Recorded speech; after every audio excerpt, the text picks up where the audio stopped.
नमस्ते, मैं डॉक्टर अनीशा गुप्ता हूँ।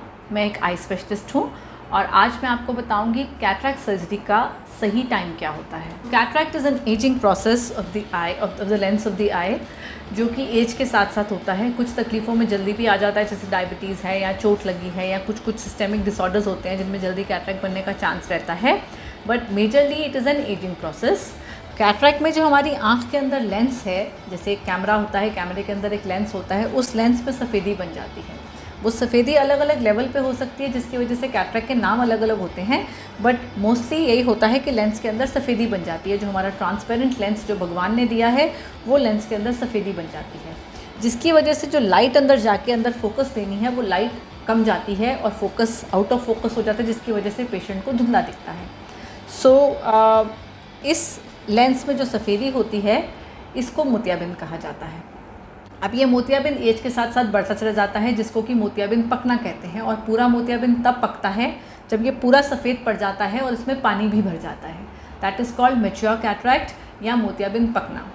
बहुत लोगों को ये मिसकंसेप्शन होती है कि मोतियाबिंद पकने की वेट करनी चाहिए ऑपरेशन से पहले, but that is not correct.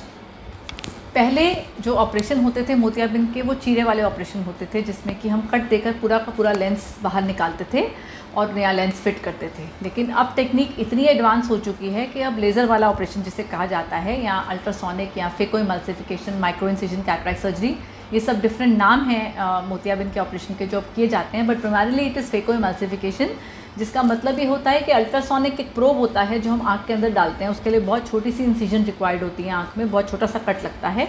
अंदर जाने से वो जाके इस जो लेंस को हम लिक्विफाई करते हैं अल्ट्रासाउंड के साथ, वो लिक्विफाई होता है, उसको एस्पिरेट करते हैं निकाल के, और फिर बाहर आके उसी तरह से एक नया लेंस, फोल्डिंग लेंस होता है, वो एक के ऊपर एक फोल्ड होके लेंस अंदर जाके फिट हो जाता है। जहाँ पे आपका मोतियाबिंद था, the new lens is put and the surgery is over. Now this surgery works on the principle of liquefying the lens matter. जो आपका मोतियाबिंद है उसको पतला करने के लिए, जितना ज़्यादा हार्ड मोतियाबिंद होगा, जितना ज़्यादा पका हुआ मोतियाबिंद होगा, उतना उसको काम ज़्यादा करना पड़ेगा, उतनी ही हीट जनरेशन ज़्यादा होती है। जब हीट जनरेशन ज़्यादा होती है तो उतना ही नुकसान आँख को, अंदर जब हीट प्रोड्यूस हो रही है, गर्मी प्रोड्यूस हो रही है, तो आँख को नुकसान होने का रिस्क रहता है।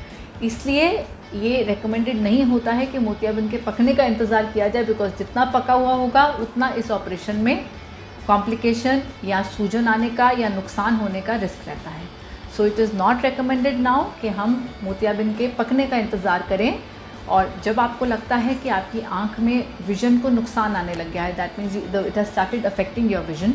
अगर आपको पूरा दिख रहा है, आप कंफर्टेबल हैं, आप रीड सारा कर पा रहे हैं, जैसे 6x6, 6x9 विज़न है, पास में देखने में दिक्कत नहीं है, लाइफस्टाइल में कोई प्रॉब्लम नहीं है, you can wait. But if the cataract has started to affect your eye, affect your vision, कि आपको देखने में दिक्कत हो रही है, बहुत लोगों को नाइट ड्राइविंग में प्रॉब्लम होती है, बहुत तेज़ सूरज में दिखाई देना बंद हो जाता है, पास का कम दिखाई दे रहा है, या हेज़ी दिखाई दे रहा है जनरली, तो फिर ज़्यादा सोचने की बात नहीं है। ये मत सोचिए कि मुझे मोतियाबिंद के पकने का इंतज़ार करना है, बिकॉज पकने का इंतज़ार करने की अब कोई इंडिकेशन नहीं है। जब भी कैटरैक्ट आपकी लाइफ को अफेक्ट कर रहा है, आपकी लाइफस्टाइल को अफेक्ट कर रहा है, आपकी विजन को अफेक्ट कर रहा है, आप ऑपरेशन करा सकते हैं।